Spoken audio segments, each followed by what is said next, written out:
Hello दोस्तों, welcome two times classes. आज हम लोग क्लास स्टार्ट करेंगे हाई स्कूल मैथ्स। ठीक है, एक्सरसाइज 1.3 पढ़ेंगे। और याद रखिएगा कि ये वाला चैप्टर आपकी पेपर आने वाले पेपर के लिए बहुत ज्यादा इंपॉर्टेंट है। ठीक है, और सबसे ज्यादा क्वेश्चन इसी से आते भी हैं और एक ना एक क्वेश्चन तो आने ही आता है, एक या दो क्वेश्चन आते भी हैं। और सबसे अब तो इसके चांसेस कुछ ज्यादा बढ़ गए हैं क्योंकि आपकी एक्सरसाइज 1.1 में क्वेश्चन नंबर 1 को छोड़कर 2, 3, 4, 5 चैप्टर हट चुका है एक वाला।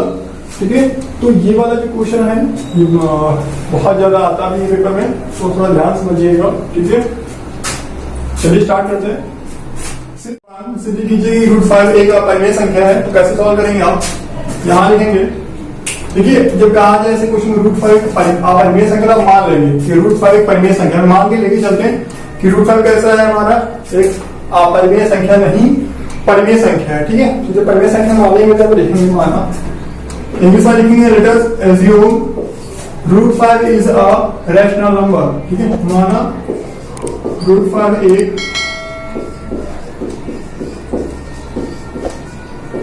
परिमेय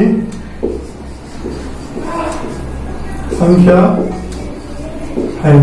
जो मान लेंगे √5 परिमेय संख्या है तो कैसे करेंगे आप, यहां लिखेंगे √5 इज इक्वल टू a/b,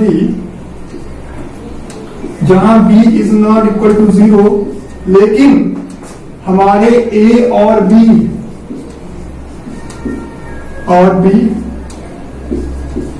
से अभाज्य संख्या है। लेकिन ए और बी कैसे सहभाज्य संख्या है, मतलब ए और बी सहभाज्य संख्या मतलब को प्राइम। लीजिए यहाँ पे करके इंग्लिश में लिखेंगे को प्राइम।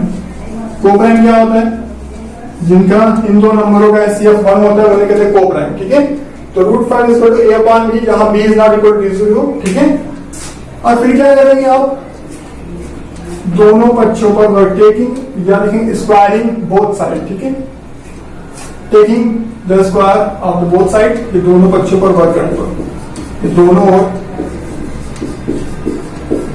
कुछ लिख सकते हैं आप वर्क करने पर। स्टेप समझते रहिएगा। ठीक है, अगर आप कुछ नहीं है तो कमेंट बॉक्स जरूर लिखिएगा क्या समझ नहीं आता। ठीक है, तो √5 का स्क्वायर,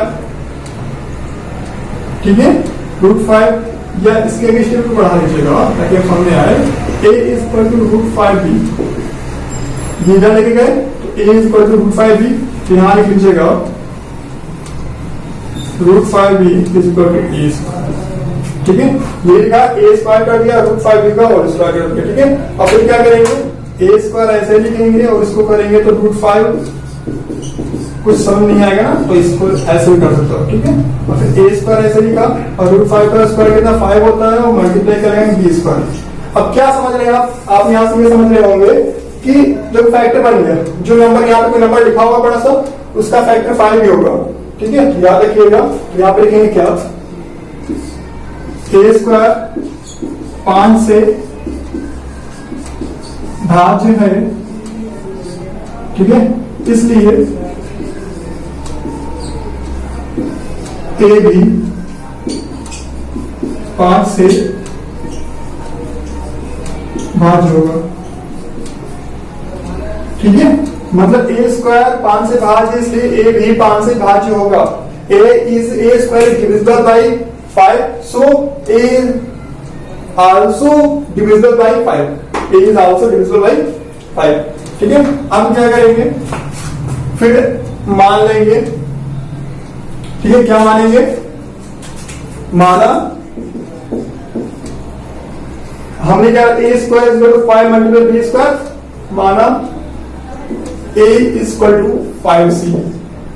ठीक है, मान लीजिए अब पता चलेगा क्यों मान रहे हैं, ताकि हमको इसकी वैल्यू निकालनी है। ठीक है, 20 से डिविजिबल है कि नहीं है, तो a माना a is equal to 5c, वर्ग करने पर जब वर्ग करेंगे तो a का स्क्वायर हो जाएगा, 5c का स्क्वायर हो जाएगा। ठीक है, और a का स्क्वायर चेक करेंगे, चाहे आप देखिए सिंपल सा है, ये स्टेप मत करिएगा, ये स्टेप नहीं करेंगे, इससे इजी हो जाएगा। इसके लिए आप क्या लिख लीजिए, क्या a equal to 5c। a कितना लिखा है, a स्क्वायर है तो 5c का स्क्वायर, ठीक है। समीकरण फर्स्ट में a की वैल्यू रखने पर a की वैल्यू रखा, a की वैल्यू क्या लिखा 5c का स्क्वायर, और यहाँ पे क्या लिखा है is equal to 5b square, 5 square लिखा हुआ है, ठीक है। 5 का स्क्वायर करेंगे 25c स्क्वायर हो जाएगा, 25c स्क्वायर बराबर क्या लिखेंगे 5b स्क्वायर, 5 से कैंसिल हो जाएंगे, कितना आया 5c square equal to 5c square b square, ये b square equal to 5c square. इसका मतलब हो रहा है वही आ गया, जैसे यहाँ पे आया था a स्क्वायर इक्वल टू 5 मतलब b स्क्वायर, यहाँ पे क्या है b square equal to 5c square. जब ऐसा करेंगे तो यहाँ पे क्या लिखेंगे, जहां b स्क्वायर 5 से भाज्य है, इसलिए b भी 5 से भाज्य है, ठीक है। अब फिर क्या लिखेंगे, a और b पूर्णांक हैं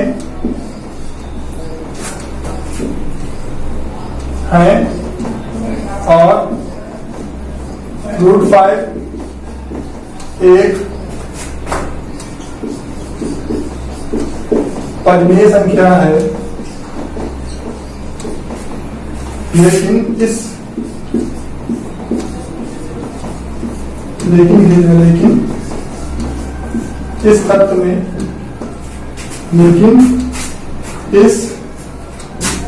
तत्व में विरोधाभास है कि √5 एक अपरिमेय संख्या है, ठीक है। लिखेंगे इसके नीचे और लाइन लिखेंगे, बस थोड़ी सी बची हुई है। इसका निष्कर्ष है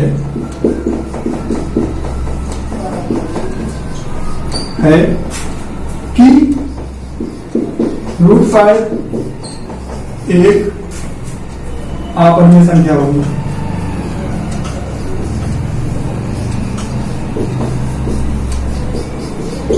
ठीक है। ये आपका क्वेश्चन हो गया, ये सॉल्व क्वेश्चन 1 था, ठीक है। पढ़ते क्वेश्चन 2 की ओर। नेक्स्ट क्वेश्चन दिख रहा है, सिद्ध कीजिए कि √3 + 2 √5 एक अपरिमेय संख्या है, ठीक है। दिखाना है कि 3 + 2 √5 एक ऐसी एक अपरिमेय संख्या है, तो ऐसे क्वेश्चन करें तो वैसे ही करेंगे, ठीक है। क्या लिखेंगे यहाँ पे, लेट अस एज्यूम माना 3 + 2 √5 एक परिमेय संख्या है।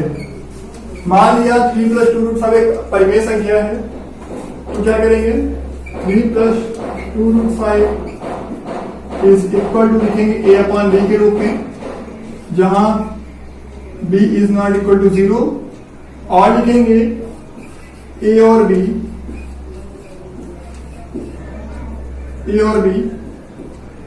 सहभाज्य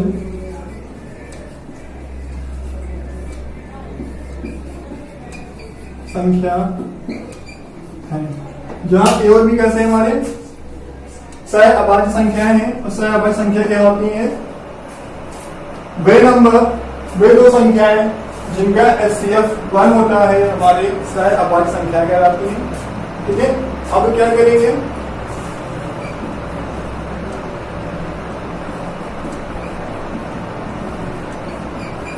का प्लस का किसका हो जाएगा, माइनस का हो जाएगा। फिर क्या करेंगे, मल्टीप्लाई करके इसमें डिवाइड का हो जाएगा,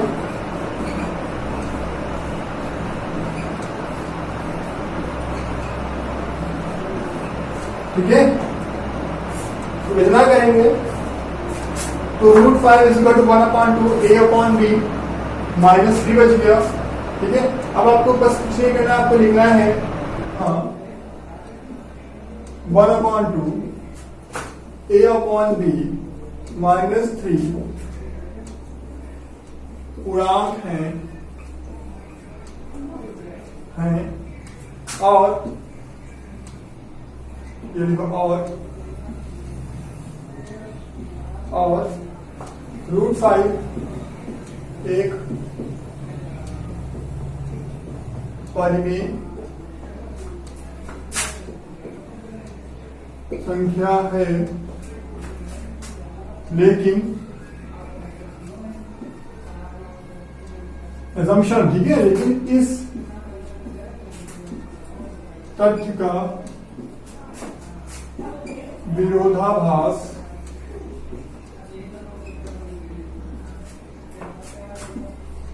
होता है, अतः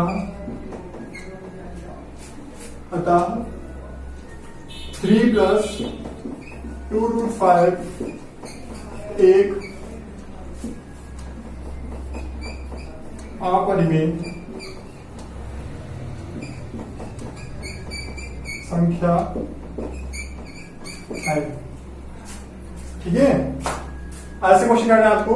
-3 + 2√5 एक परिमेय संख्या में मान लिया, फिर इसका क्या a अपॉन b लिख दिया ना, b is not equal to 0, but a और b एक कैसे संख्याएं होती हैं। 3 + 2√5 is equal to a upon b, plus का माइनस का लेके a अपॉन b -3 हो गया, और फिर क्या किया, मल्टीप्लाई में डिवाइड में हो गया 1/2 a अपॉन b -3, जहां 1/2 a अपॉन b -3 एक पूर्णांक है और √5 एक परिमेय संख्या है, लेकिन इस तथ्य का विरोधाभास होता है। हम सीखा कि 3 + 2√5 एक अपरिमेय संख्या है, अतः 3 + 2√5 कैसी है, अपरिमेय संख्या